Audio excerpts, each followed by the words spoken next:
ایک دن میں حضرت عمر کے پاس بیٹھا تھا ان کے دور خلافت میں، تو ایک شخص آ گیا. اس شخص نے آ کر کے کہا کہ حضرت عمر سے حضور ایک مسئلہ پوچھنا ہے. فرمایا پوچھو.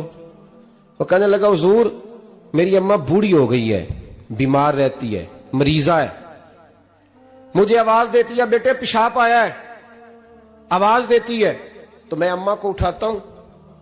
ابھی میں بیت الخلاء تک واش روم تک جاتا نہیں کہ میری اماں میرے اوپر پیشاب کر دیتی.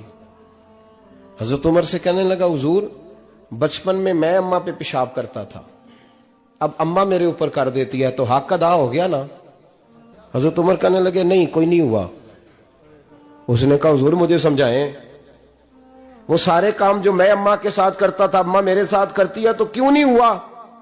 حضرت عمر کہنے لگے بھائی پیشاب تو بھی اماں پہ کرتا تھا اور اماں بھی تیرے اوپر کرتی ہے، پر تیری اور تیری ماں کی سوچ میں بڑا فرق ہے. اس نے کہا حضور کس طرح، کیا جواب ہے؟ حضرت عمر فرمانے لگے تیری اور تیری ماں کی سوچ میں بڑا فرق ہے. کہا حضور کس طرح؟